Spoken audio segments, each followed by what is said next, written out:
Do you want to learn a way to transform your Astro images from this to this? Stay tuned and welcome to the advanced PixInsight workflow. Hey everyone, it's Tony with Hidden Light Photography. And today we're going to take the basic PixInsight workflow a step further and learn some advanced techniques to really make your image pop and bring out that extra detail. So if you haven't done so yet, hit that subscribe button. I don't want you to miss out on any valuable information. Now let's head on over and learn the advanced PixInsight workflow. My advanced PixInsight workflow video is going to take my basic PixInsight workflow video a step further. In fact, I like to think of PixInsight workflows like restoring an old car, more specifically the bodywork and paint portion of that. When you're restoring an old car and you're working on that body, you have your preparation stage where you are taking different processes to remove the imperfections from the body of the car to get it ready for paint so you have the best possible outcome. And you'll use processes like welding, metal shaping, whatever it takes to remove the imperfections of that body, get rid of those little dents and dings, and get it ready for paint. And then you have the painting portion of it, where you are finalizing all of that hard work. You're bringing the body of the car to its final form. And then you have the beautifying step, where you buff and polish and use a top coat, whether that be ceramic or wax. Now, when we look at PixInsight workflows, you have your image and you have your preparation stage. You have your correction stage, where you are using processes like dynamic background extraction to correct the background. You're correcting stars, reducing noise, calibrating your colors, balancing your color channels. That is just like the preparation that you do on the body of a car. And then you have stretching the image, where you're bringing that data to its final form. And then you have the beautifying part of it, where you are doing your saturation curves. You might be adjusting or fine-tuning the contrast between your object and your background. And in this case, sharpening, enhancing the local histogram equalization, possibly even playing with some color palettes. And I love the phrase, months to prep, a day to paint, because the more time you spend, and I should say, the more attention to detail that you put in the preparation of your image and the corrections that you make to it, the better the outcome. So to get started, I'm going to be demonstrating our closest galactic neighbor again, M31 or Andromeda, because I want to show you the difference between a basic workflow and my advanced workflow. So we're going to start off by opening our master light file. And what we're going to do is go to File, Open, and then you're going to navigate to whatever folder that you have your master file in. In this case, I have mine right here, M31. And you might notice that this folder looks a little bit different than what yours does if you're using WBPP. You'll see folders like registration, logs, things like that. Now, WBPP, it stores a lot of information in the folder, and most of it is, you don't need it. They're very large files. They take up a lot of room, so I just delete those. What I do hold on to, though, are my subframes from each of the nights of imaging. These are my light frames, dark frames, flat frames, dark flat frames. And then I have my master files. This is what counts right here. So let's hop in there. And then you'll notice you'll have your master reference, your master darks, master flats, and then your master lights. Now, when I run WBPP, I like that process to actually separate the color channels out, process them individually, and then put them back together. Now, results may vary. I find that that works best with my data and I get better results doing it that way. You may or may not find that out, and really it's try it both ways, see which way gives you better results. Now, the two that I am concerned of right now, down here you'll have your combined RGB auto crop. This is where WBPP applies an automatic crop to the image. The one right above is just combined RGB. Now, sometimes I'll use the auto cropped image. It depends how WBPP crops it. I like to crop images myself in most cases. WBPP does a very good job, but sometimes, it takes just a little bit too much off, or I just don't like how it's cropped. So I'll just do that myself. And there's one thing I want to show you. So we're going to be working with a non-auto cropped image, which is going to be this one right here. Now, when this loads, what you're going to see is that the image is very dark, and that's okay. There's nothing wrong with it. It just means that it hasn't been stretched yet. We need to apply an auto stretch. And what we're going to do here is open up screen transfer function. So we're going to go to process, all processes, screen transfer function. And there's a couple of things to keep mindful here. First of all, whenever you're stretching an image, always make sure you have 24-bit stretch factor enabled. And if I am stretching a combined RGB image, such as what we have right here, where all of the color channels are together, I'll use screen transfer function. Whereas if I'm just working with a grayscale image, I'll just hit Control A. Does it really make a difference? Probably not. I just find it faster just to hit Control A when the grayscale image, and I just use that because screen transfer function does the different channels together. You don't necessarily need that with a grayscale image, and for me it's just easier to hit Control A with a grayscale image. So the last thing here is going to be linked and non-linked. Right now, this icon here, you see it highlighted. It's going to stretch all color channels equally across the board. Unlinked, it's going to stretch each color channel individually. Now, for our initial stretch, we want to unlink the channels and see what the data actually has potential of. So we have our master light photo right here. We're going to ensure that 24-bit stretch factor is enabled, which it is. You can see it highlighted. Channels are not linked. That little icon is not highlighted, and that's what we want. We want screen transfer function to stretch each of the channels independently. This little radioactive icon, we're going to click that, and we have Andromeda. Now, this is the potential that we have with the image.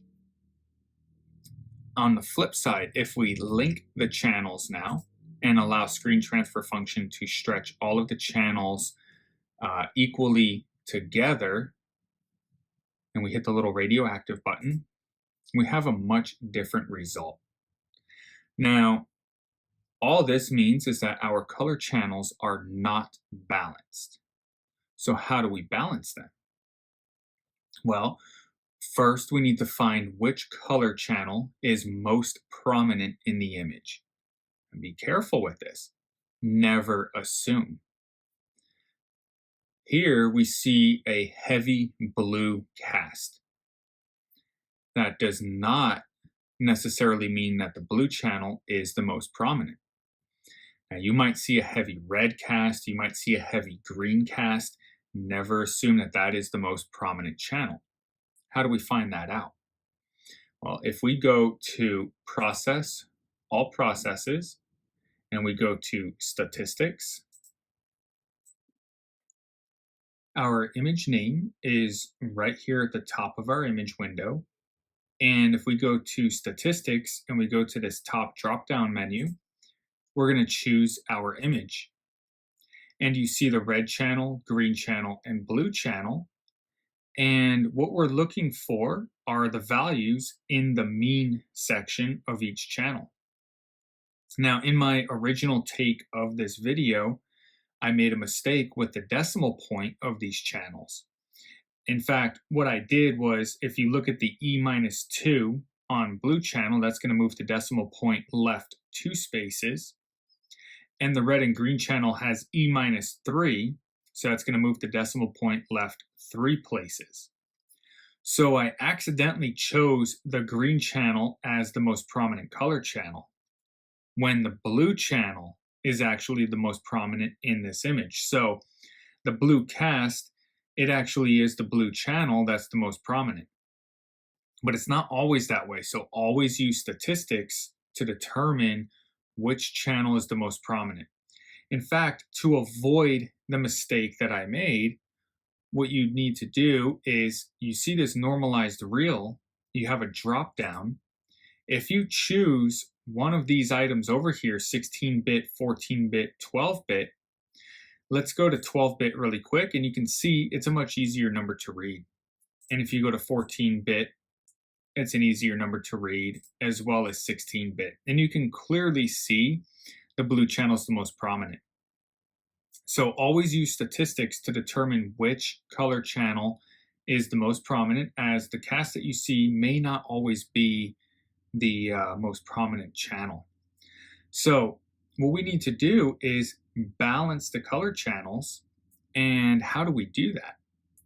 Well, let's hop out of statistics, and we're going to separate the color channels. This little icon where my cursor is, if you click that, it's going to separate the color channels for us.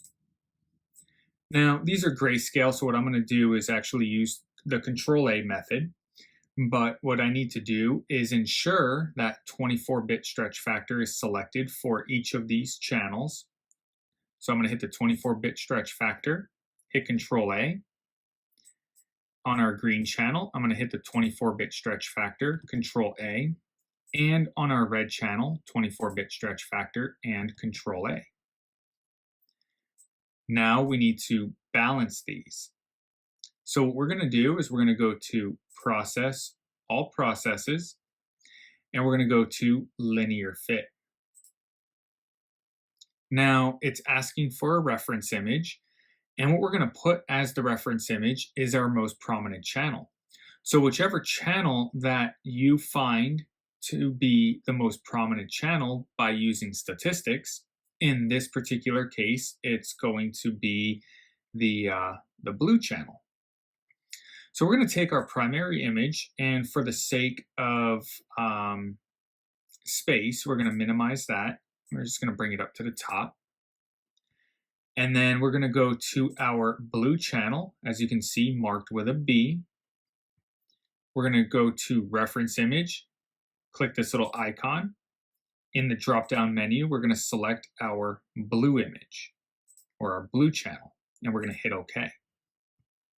Now we could take the blue channel, minimize it, scoot that out of the way. And since the red channel is on top, we'll use the red channel. We're going to take the triangle, drag and drop. And you're going to see some goofy things happening to these images. Don't worry, you did not break the image. All you're going to do is ensure that 24-bit stretch factor is selected. Hit Control-A.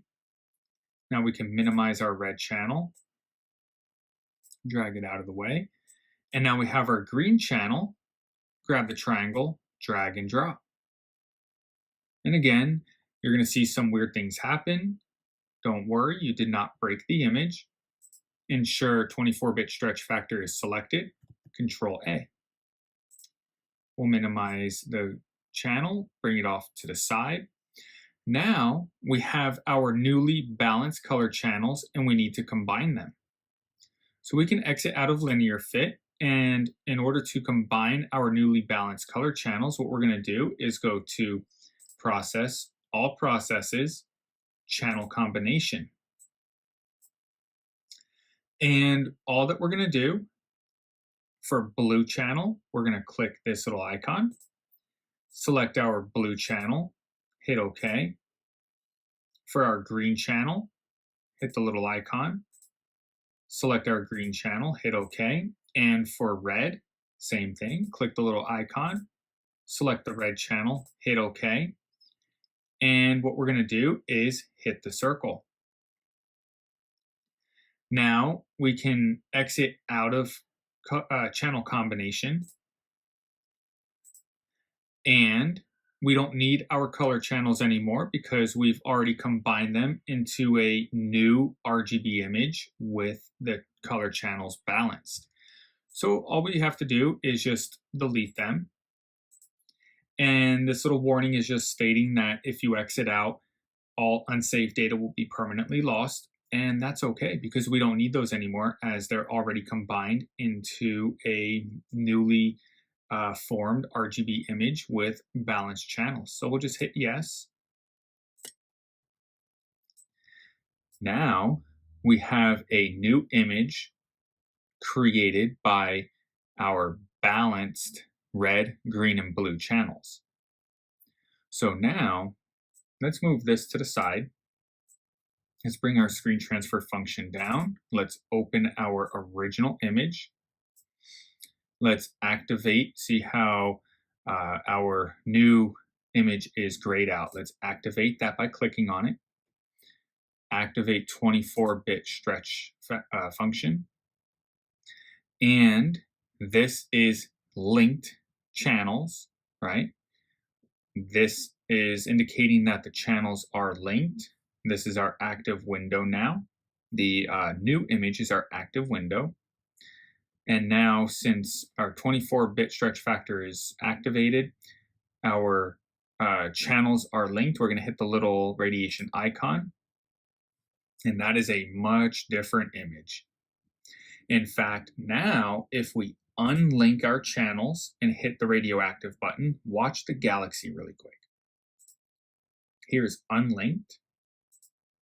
And here's linked.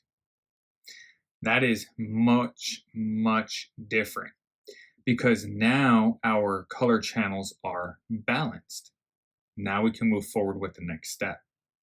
So we don't need our original image anymore, so we're going to exit out of that. And we're going to work with our now balanced image. So what we need to do next is we need to correct the stars. Any imperfections in the stars can distort the outcome of color calibration and background extraction. These algorithms go off of pixels. So any imperfections in the stars can cause weird, goofy phenomena to happen. So let's go to Process, All Processes, BlurXterminator. Now, this is a process that if you need further help with, check out the description of this video. I'll have a link to my tutorial in there. And if you have any questions, please do not hesitate to ask. Drop a comment in the comment section. We're going to go to Correct Only. Grab the triangle, drag and drop. Now, what I want you to do is watch the stars, okay? This is our process window over here. You'll see as that is doing its thing, when it gets close to 100%, watch the stars and what happens.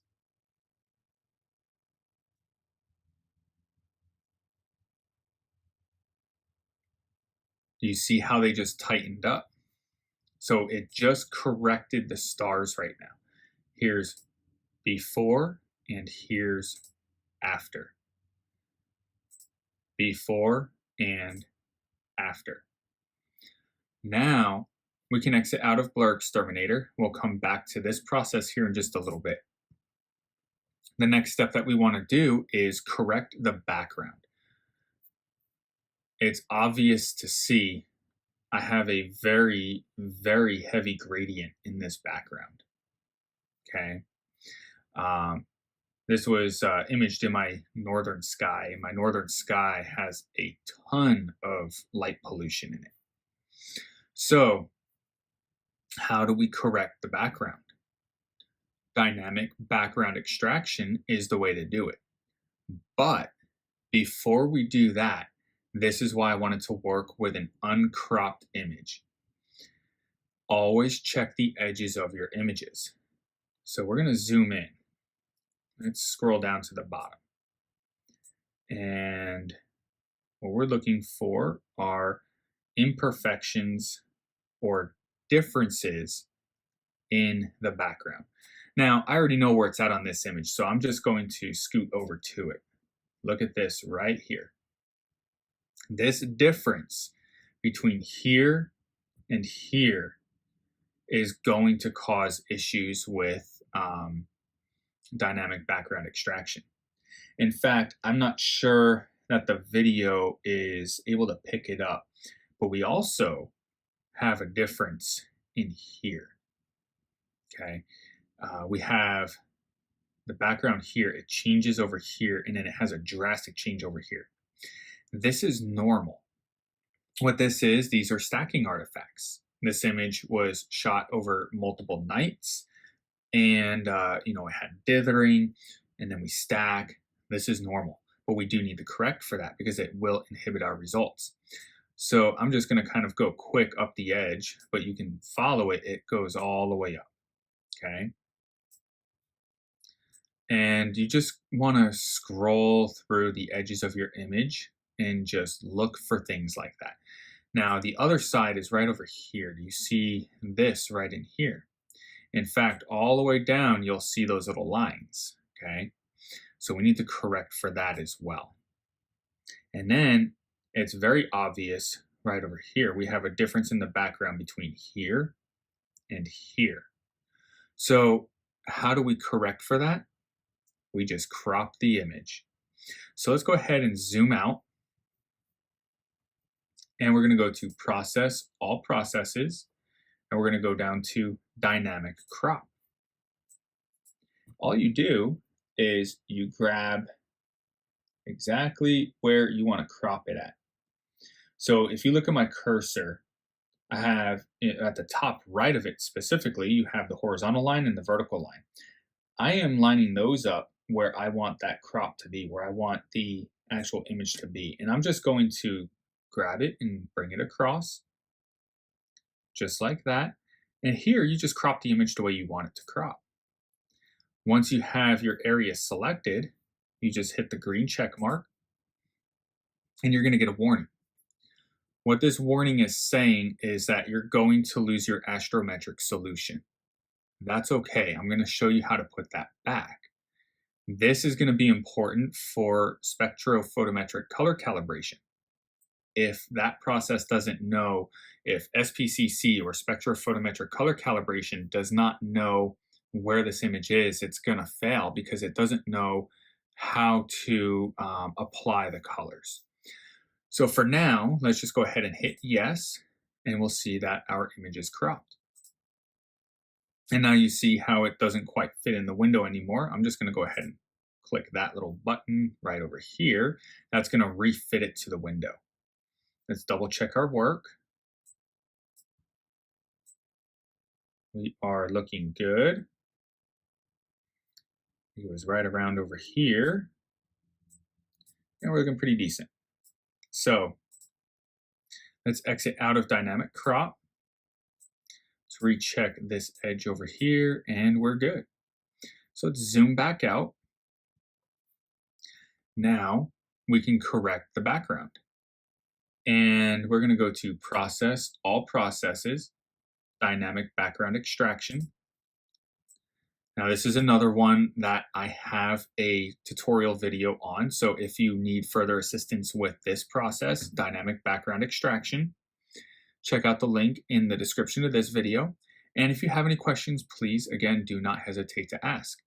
Now, to get this started, everything is grayed out. Just click on the image. And in my video, I mentioned that you can remove the stars in a dense star field image, kind of like what we have here, to make it a little bit easier to place your samples. I'm just going to leave my stars in just because I want to kind of show a point, show you maybe a different way to do it from the tutorial, because sometimes you want some bigger samples, but we can accomplish the same thing with the samples being smaller. I'm just going to use a lot more of them. So I'm going to choose areas that are away from stars and also not touching the galaxy itself. In fact, let's just place one. Let's go right over here, for example. That's a star. If I move it over here, we can see stars. So we just want to place these samples in areas that are just pure background with no stars. And I'm going to place a lot of them in here, sampling both the dark parts of the background as well as the gradient portions, the lighter portions of the background. So I'm going to go ahead and fast forward through this just for the sake of time, and I will bring you back as soon as I have all of my samples placed.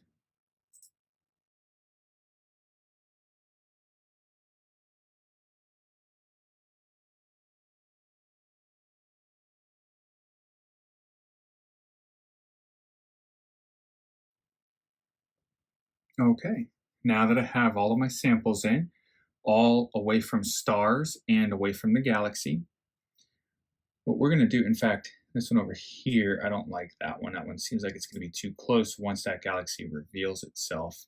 I'm going to move it a little bit further away. Now, what you're going to notice in the corners, top left, bottom right, I have some red samples. Move that one down just a little bit. What I'm looking for is the curvature of the galaxy here. I don't want to sample the galaxy itself. And it's hard to see where we're at just because of the severity of the gradient here. What I'm going to do now is I'm going to adjust my tolerance because I want all of the weights to be roughly 90% or higher. In fact, this one's 0, and you'll see why these red ones. Let's check out this red one down here. We're at 0 weight, which is why they're red. So if we were to actually take, let's go to the tolerance section, go 3 point, let's just say 6. That brings that one up to 0.913, or 91.3% of the pixels within that sample are being used now. So we can just click on any sample here, and now you'll notice they all turned gray. Now, the next thing that I'm going to do is just kind of double check my work. I'm just going to click this arrow right over here. We're on the first sample, which is right up here. And I'm just going to kind of blink through all of the samples by rapidly clicking this button and watching our weights, as well as making sure we don't have any stars. If I see one that drops below 90% or I see a star, I'm just going to correct it. If I have one that drops below 90% on the weight, I'm going to increase my tolerance, and if I have one that shows a star within the field of the sample, then I'm just going to move the sample. In fact, there's one right there. So I'm going to grab this sample and I'm going to move it. Here's another one. We're going to scoop that one. There we go. Now, another thing I like to do with dynamic background extraction is grab the triangle, drag it onto the workspace so I can use it if I need to later. For example, if I needed to, for some reason, redo this, and I exit out of dynamic background extraction, all I do is just double click on the process that I dragged onto the workspace, and it brings it right back up. We're going to go to Target Image Correction, Correction Subtraction, always use subtraction. Grab the triangle, bring it over to the image, drag and drop.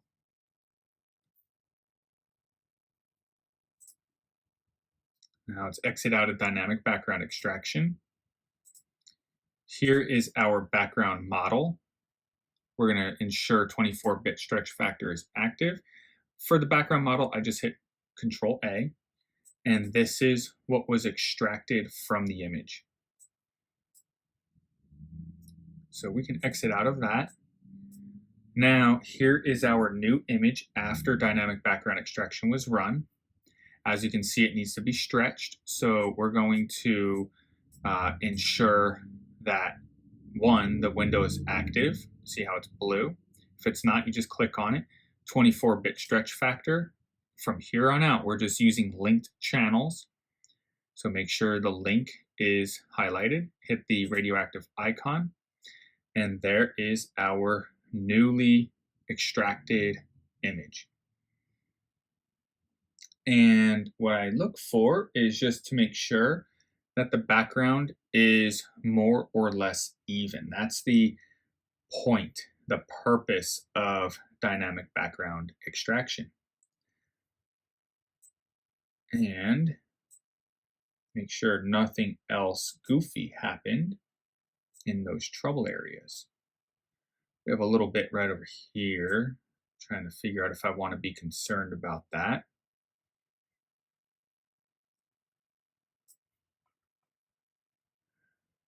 Something is telling me to be concerned about it. So only because we have just that difference in the background. So let's go to Process, All Processes, Dynamic Crop.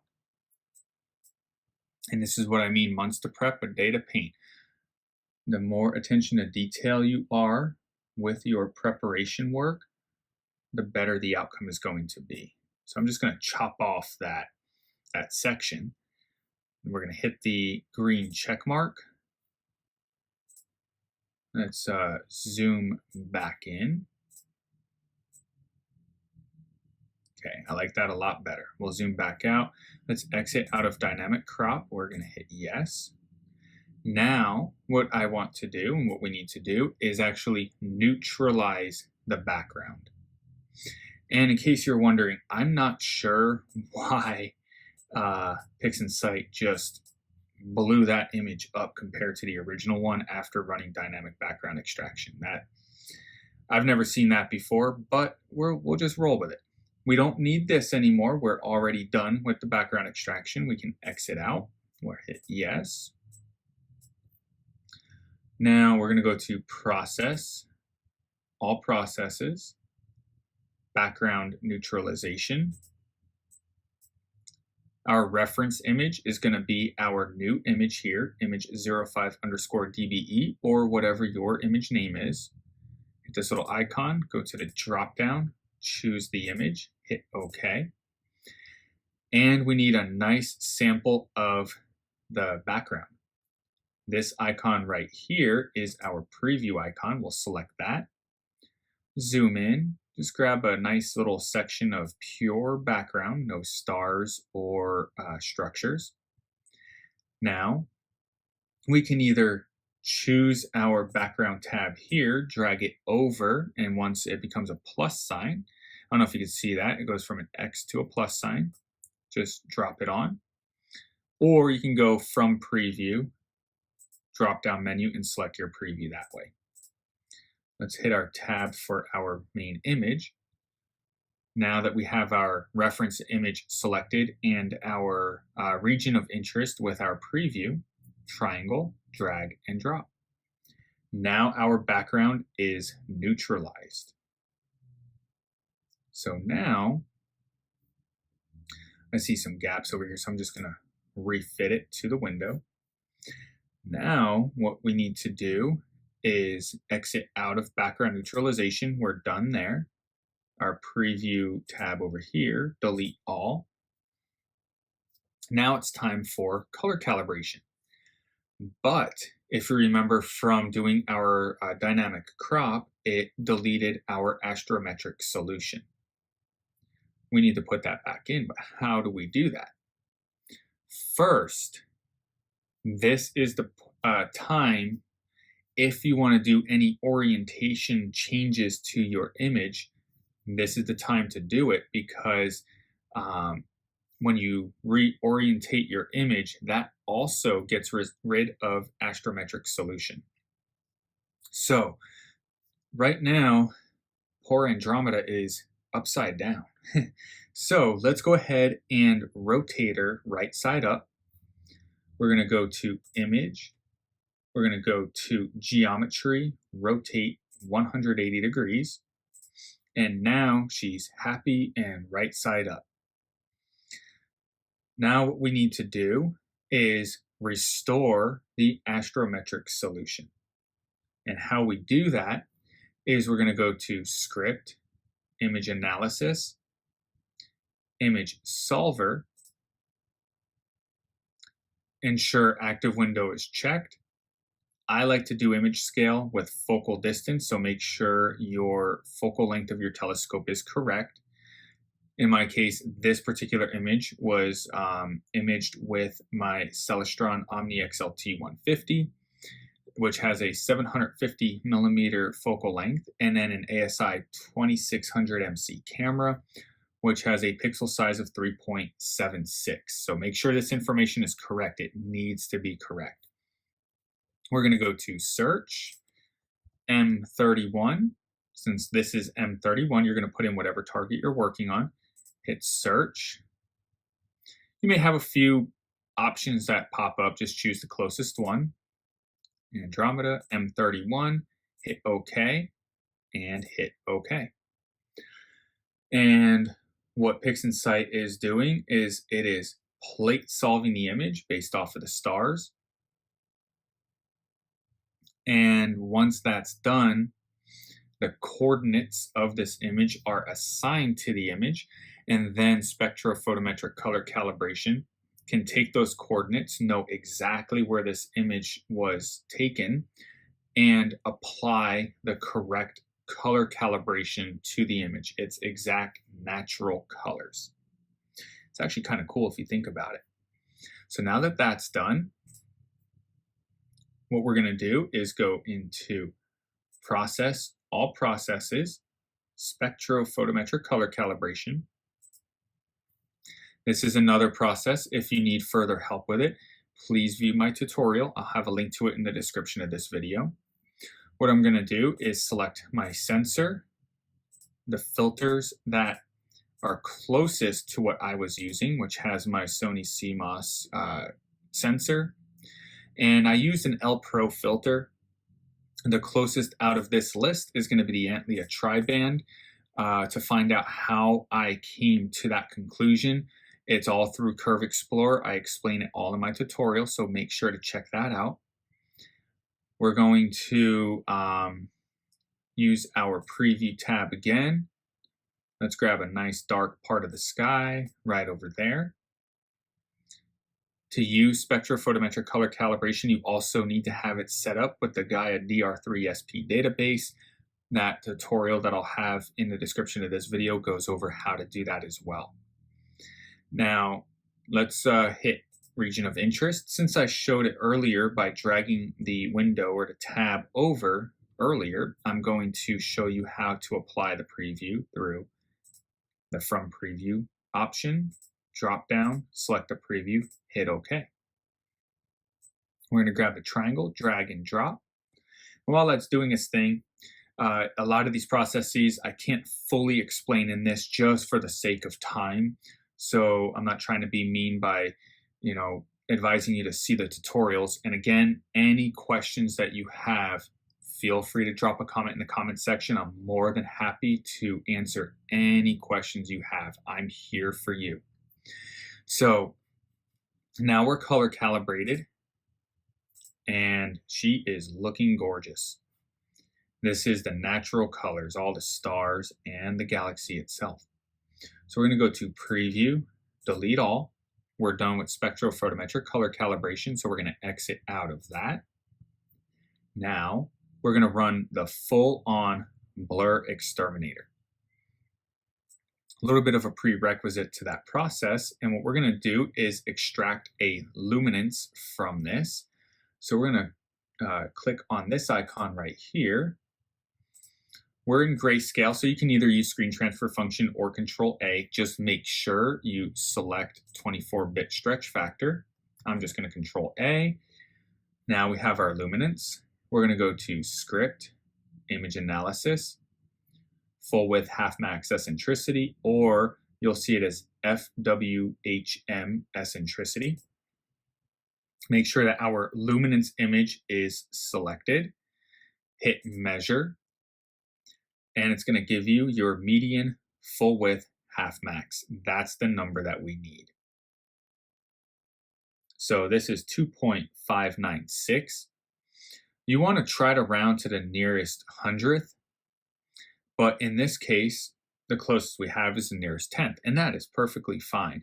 So this will round to 2.6, but let's just say, for example's sake, this was 2.43 or 1.91. You would take that number, we'll exit out of this, exit out of our luminance.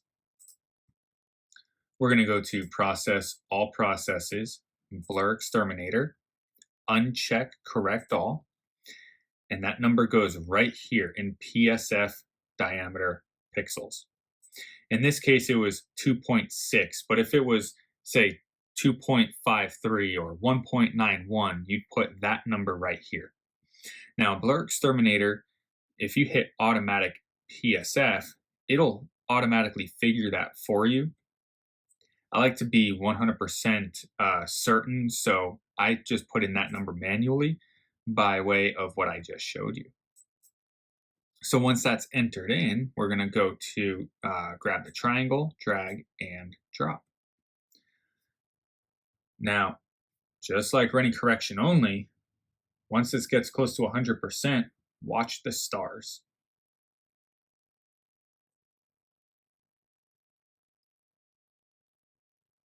Bingo. It is starting to come along. Those stars are looking fantastic. Now, we can exit out of BlurXterminator. The next step, noise. This gradient that I should say, kind of graininess, we're going to get rid of that. We're going to go to Process, All Processes, Noise Exterminator. Now, this is another one. If you need help with it, I'll have a link in the description of this video. So make sure to check that out. If you have any questions, drop a comment in the comment section. Super easy to use. You just want to get rid of just enough noise. You don't want to leave too much. You don't want to leave too little. So you don't want to over smooth, but you also want to get rid of it. Now, I already know on this particular image, 0.8 is going to do the trick. Let's just, for example, move it to 0.7. Triangle, drag and drop. And you're going to see the noise disappear. But with 0.7, it still leaves a little bit much. This button right here in the top left, that's your back button. So let's hit back. Let's go to 0.8. Triangle, drag and drop. And now we have just a little bit of noise, but we're not overly smooth either. We'll go ahead and exit out of Noise Exterminator. Now, this is a point where you would make a decision, make a choice. Do you stretch with the stars in the image still, or do you remove the stars and process separately? My personal opinion and recommendation is process separately. If you have dim areas in the object that you're working on and you're trying to bring those out, you can overstretch the stars. On the flip side, you can understretch the stars as well, especially if you have bright areas. So I like to process the stars separately. It just makes it a lot easier. It's literally, I think, 2 extra steps, maybe 3 extra steps. Now, what we're going to do is we're going to go to Process, All Processes, StarXterminator. This is another one. If you need additional help, I'll have a link to my tutorial in the description of this video. Very easy to use though. If you watch the tutorial, you'll notice that I will state that if you're working with a linear image, you have Generate Star Image only. So you'll uncheck unscreen stars. Now, don't be confused because right now our image is linear, but I'm going to unscreen the stars by checking the box.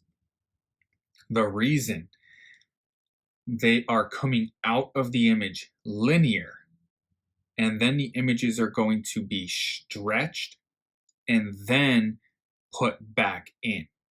So they're coming out linear, but they're going back in stretched. And I find better results by unscreening the stars.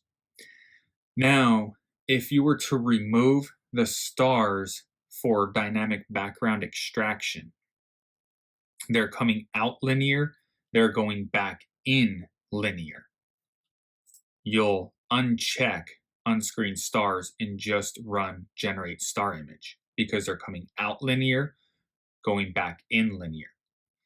So we're coming out linear, going back in stretched. We're going to unscreen the stars, triangle, drag and drop. And this is going to leave us with an image without stars, and then it's going to have our stars image in a separate window for separate processing. Now, what we're going to do, notice how image 05 underscore DBE and then image 05 underscore DBE underscore stars. This is important. And I like how StarXterminator does that, because when you go to put your stars back in, especially being unscreened, that's where this formula comes in. These have to match like they do now.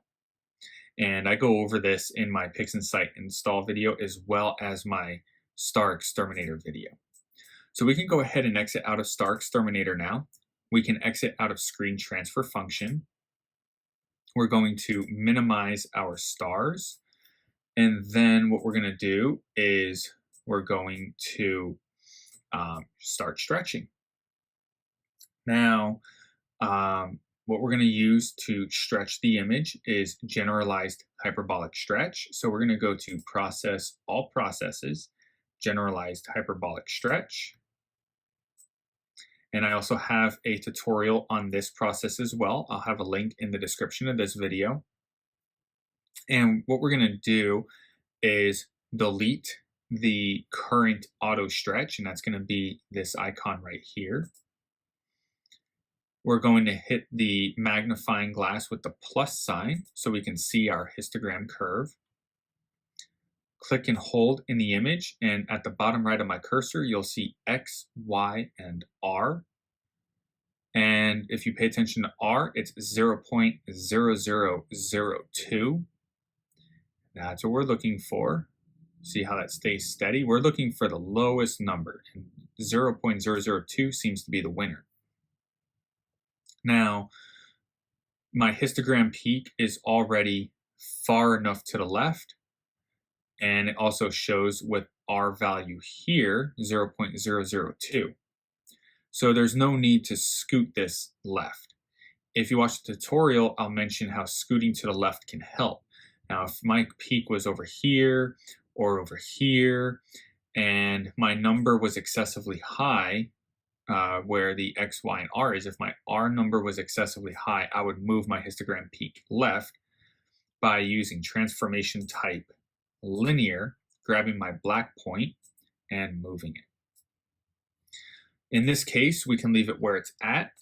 0.002 is the winning number. That's where we're going to start our symmetry point. We'll grab our symmetry point slider and watch symmetry point. See how that moves as I move my slider. We're going to find 0.002, which is right there. It's right in here on the histogram. Okay.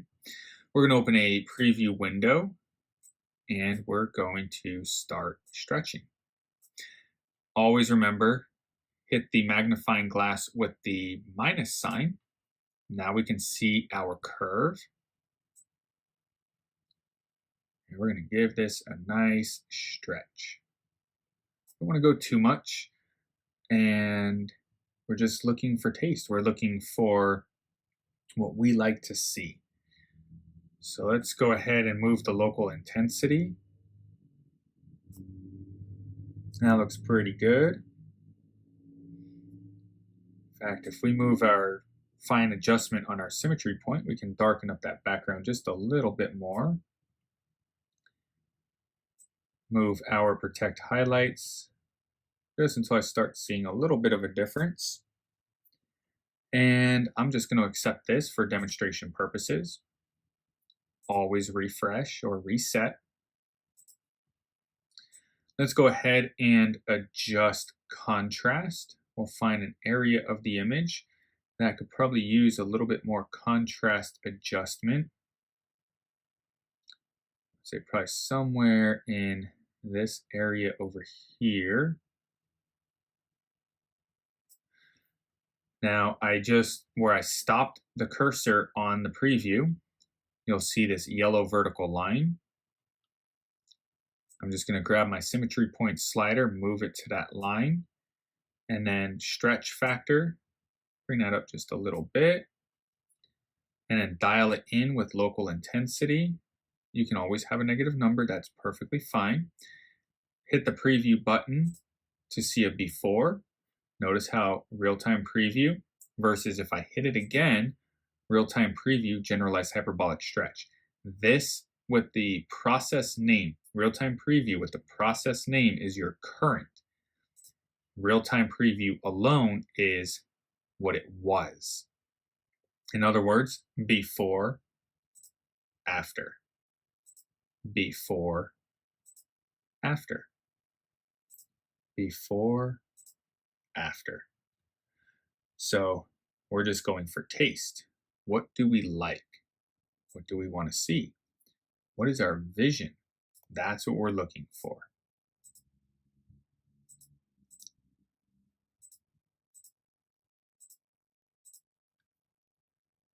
Probably a little bit much on that. Let's go ahead and commit. We'll reset. Our last stretch is just bringing out some of the fainter dust. We're going to go to the far left of the histogram, right about over there. In fact, probably move that just a little bit. Grab our symmetry point slider, line it up with the yellow line, and give her a stretch. We've got before, after, before, after. A little bit much. In fact, let's try to adjust that with protect highlights. Before, after, before, after. Let's go ahead and commit. And now we can exit out of the preview. We are stretched. Let's exit out of generalized hyperbolic stretch. Now, what we're going to do from here, since we're on stretching, let's bring out our stars, process, all processes, histogram transformation. Drop down, we're going to select stars, open a preview, always hit reset. You don't want anything goofy to be left over and start adding to it. So always hit reset. Delete the current auto stretch by clicking this icon. Grab our midtone slider. This is another one where I have a video tutorial on it, and I will post a link to that in the description of this video. And if you have questions, don't hesitate to ask. Midtone slider and drag it over. Commit to that, reset, midtone slider, drag it over. Let's commit to that, reset, and I like that. So we'll exit out of histogram transformation. We'll minimize our stars. We're done for now. We'll do some more work on them in a little bit. Now, this next step, this is optional. This is going to be image dependent. If you notice, the core is very bright. I kind of want to knock that down a little bit. And you'll have objects like this. Andromeda, as you see here, M16 even, the Eagle Nebula in the pillars, that can sometimes get a little bit bright. Orion especially, we all know Orion is a perfect example of an HDR object, but we have a way to knock down those bright areas. So I'm going to show you that really quick because I'm going to knock that down. First, we need a mask. So we're going to go to Process, All Processes. We're going to go to Range Selection. Now, this is another one. I have a video tutorial on range selection. I'll have a link to that in the description of this video. We're going to open up a preview. And we're going to take the lower limit and drag it over until we have roughly what the core would be. Now, again, I don't know why DBE blew this image so large, but I think that's actually going to be a little bit too big in comparison. So let's run it like this. We're going to grab smoothness and just crank it all the way up. Hit the square to apply it. Now we can exit out of range selection, exit out of the preview, and now we can drag it over here. That should do a pretty decent job. Let's see how it works. First, I don't want this up here and I don't want that down there. And how you get rid of that is go to Process, All Processes, and we're going to go to Clone Stamp. Now, this is all grayed out. All you do is just click on the image. And radius is how big your tool is actually going to be. 5 is quite small. If you press and hold Control, click on the image, and then click again, you'll see that's not helping at all. Let's crank this up to 150. We'll just click anywhere in here. Now you see we have a much better area to work with. And we're just going to clean that up. And let's go ahead and hit the green check mark. Exit out of Clone Stamp. And now we're going to grab the tab right here, bring it just under the tab of our primary image, let it go, and we're left with a bright red image. Now, a few things here just to go over really quickly. The core is visible, everything else is red. That means that the core is vulnerable to changes. Everything around the core is protected. Control-Shift-I. The core is now protected. Everything else can be affected by changes. So whatever has the red around it is protected. We want the core to be affected by changes. So we're going to Control-Shift-I again, ensure that the core is exposed. Control-K will hide the mask. How do you know that the mask is active? You see right over here, the tab is brown. That's active. If I hit Control-Shift-M, it's grayed out. Now the mask is no longer active. Control-Shift-M, the mask is now active. Now what we're going to do is Process, All Processes, HDR, Multi-Scale, Transform. Everything in here I have a default number of levels. The lower the number, the higher the effect. And I like to do to lightness. Let's just leave it at 6 right now. Grab the triangle, drag and drop, and you're going to see how much of an effect a lower number has. That's a pretty big effect. Now, if I were to just hit the back button in the top left over here, let's do a number of layers 9. Drag and drop. Sometimes subtlety is your best friend when it comes to processing. Sometimes it is. right? Let's go before, after, before, after, before, after. Trying to decide if I like that. Let's try 8 really quick, and then we'll make a decision.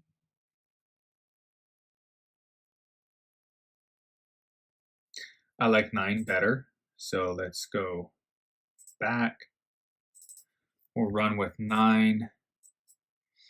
And now what we're going to do, now that that's good, what we're going to do is exit out of HDR multiscale transform. We're going to unselect our mask again, or deactivate our mask. Control Shift M. Our tab is now gray. We are good. I'm going to just bring the mask off to the side along with my DBE process. Now what I want to do is extract a luminance. This is where the two processes are now going to break apart between basic and advanced. So we're going to hit our extract a luminance icon right here. Ensure 24-bit stretch factor is on. Actually, I apologize. This is already stretched, so we don't need that. Now, what we're going to do is let's minimize this image right here. And we're going to work on this. We're going to work on Andromeda, the luminance, and we're going to add detail. The first thing we're going to do, process all processes. We're going to go to local histogram equalization. Now, before we do this, if you decide that you want to knock down the brightness on something, do it prior to these following steps, because you want that to be in effect. You want the brightness down step, we'll say, in effect before you pull the luminance. Otherwise, if you apply it to the luminance, your primary image is still going to have the brightness, so it's going to give you a weird effect. So just keep that in mind. Now in local histogram equalization, I have a tutorial video on this. I'll post a link in the description of this video. What we're going to do is we're going to open up a preview, and this really depends on taste. This is again your vision, and I'll generally do a kernel radius of 20, 80, and 256, just depending on the data. But I'm also looking for how the kernel radius affects the different structures. The lower the number, the smaller the structures it affects. The higher the number, the larger the structures. Okay. Again, hitting preview again will go before, after. And actually, I'm kind of liking the structures that's affecting. So now I'm going to take amount, which I normally will have at 1 just to see the effect. And once I find an area I like, I'm going to knock that down. Before, after, before, after. Knock it down just a little bit more. Before, after, before, after.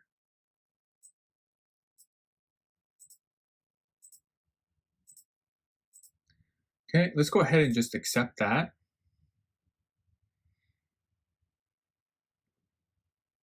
Sometimes these processes can take a few seconds to apply.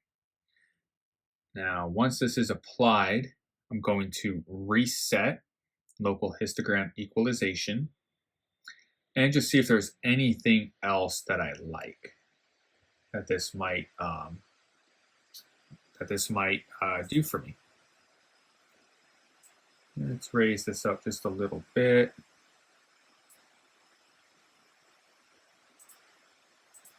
I really like the way the structures at this kernel radius of 108 is is working with. Let's go ahead and knock the amount down.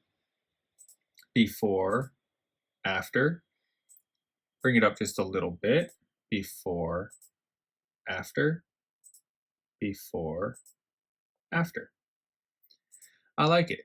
Now, you can either hit the square to apply, or, I'm done with local histogram now, so I'm just going to exit out of the preview, grab the triangle, and drag it over to your image and drop it.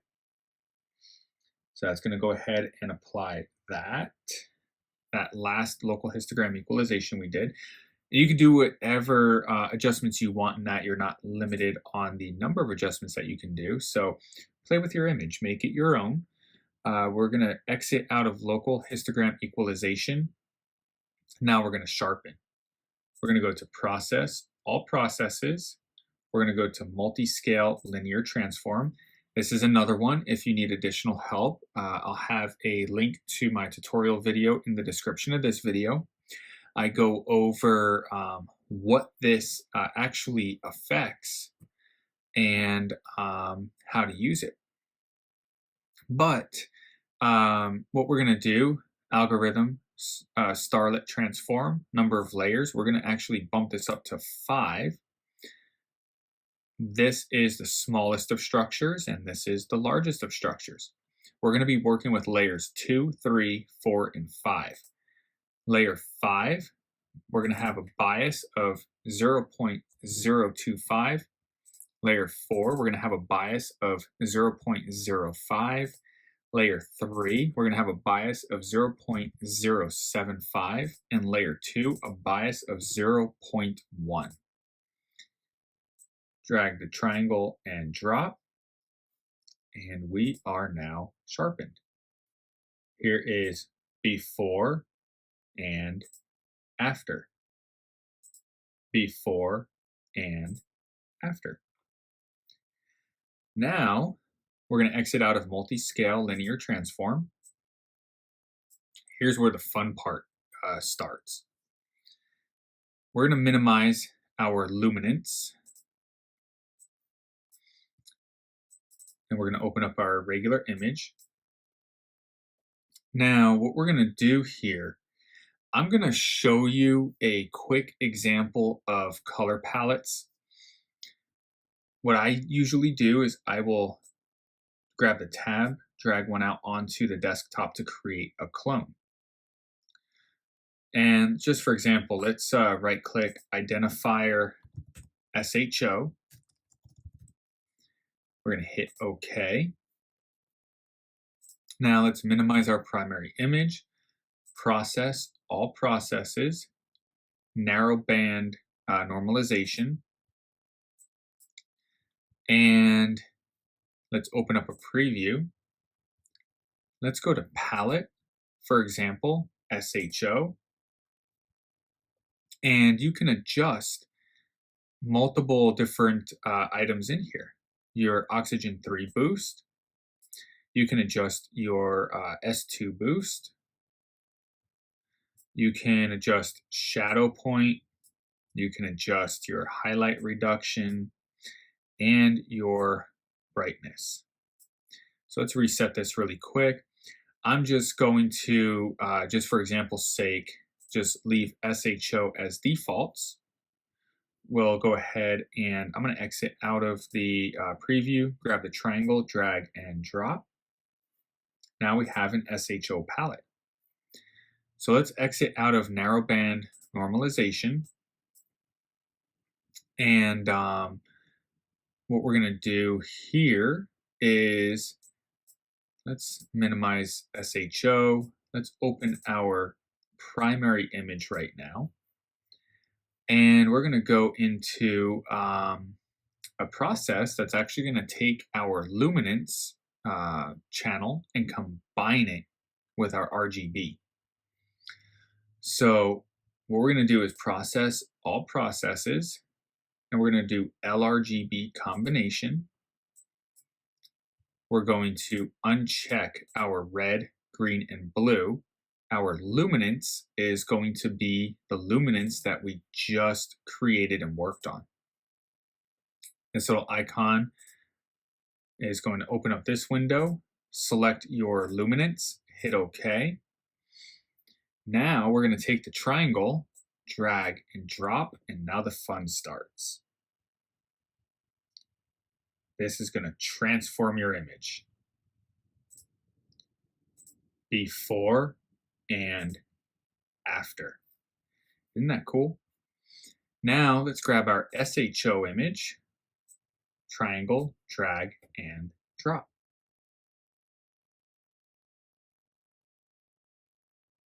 It just makes a world of difference. Now, let's go ahead and exit out of LRGB Combination. Now what we're going to do is process all processes, and we're going to do curves transformation. I have a tutorial on this one as well. This is pretty straightforward. Let's open up a preview. RGB is going to be your contrast, so you can adjust your contrast. I'm going to leave mine alone. I actually like the contrast between the galaxy and the background, but if you needed to adjust, you just adjust your contrast curves however you want to adjust them. What I'm going to do is actually work on saturation. Let's boost our saturation a little bit here, before and after. Let's go ahead and apply that. Do one more. See if I can boost it just a little bit more than what it is without overdoing it. Before, after. I like that. Let's go ahead and just accept that. We'll minimize our SHO palette. Now, let's open a preview on our RGB palette. Before, after. Do one more little curve. Here's before, after. Boost that just a little bit more. Let's accept that one. Now, since we're on curves, let's minimize our galaxy. Let's grab our stars. We'll open a preview. We'll give these just a little bit of a saturation boost, just to make them pop just a little bit more. Now, we'll exit out of curves transformation. Since the stars image has our primary image name in it already, let's minimize our stars, open up our primary RGB image, open up our stars back pixel math. If you don't have this saved to your desktop, I go over how to do that in my PixInsight install video. But this formula right here is going to allow you to put unscreened stars back into your image.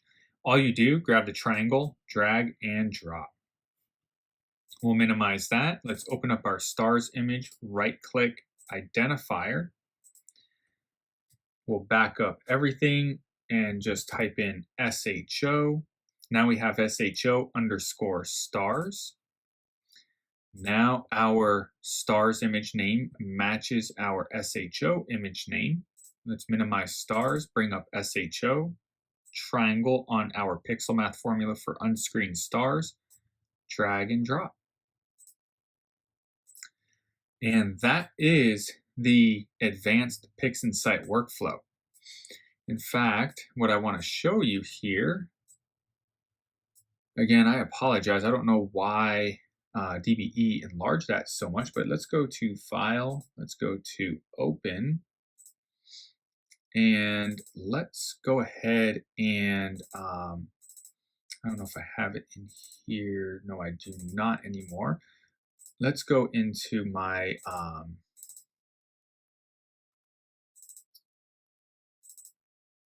M31 folder over here, and let's grab my original from our basic workflow video. I know it's a little bit hard to see with the difference in size. But if we take just this area alone, let's drag this. By the way, if you grab the tab on one image that you zoomed into and you just put it over, you see how that icon to the right of the cursor changes over the tab of the other one, it'll match the zoom. And you can see the difference in the detail already. Even in the core area, you have a much better core than you do on just the basic workflow. Now, to save your image, what you're going to do, let's just minimize the basic process image and work with the ones that we were working with today. You have your current image selected, and you're going to go to File, Save As, and then choose the folder that you want to save them in. I have a dedicated folder, Images Final, and then I have two within that folder, PixInsight Final and Shareable Final. And within the PixInsight Final folder, I will save the images in the standard XISF file that PixInsight reads. So if I want to go back and edit further at a later date, I can. And what I'll do is I'll just name the images for what they are. M31, SHO palette, and then the date. And I'll choose the file type, in this case, XISF, and then I'll hit save. I'll leave this at default, hit OK. And then what I'll do is File, Save As, and I will go back to the folder, but this time I'll go to Shareable, and I will choose either a TIFF or a PNG, just depending on what I'm doing with the image, as these are more common file types to be able to share. I'll hit Save. This is okay, just hit OK through that.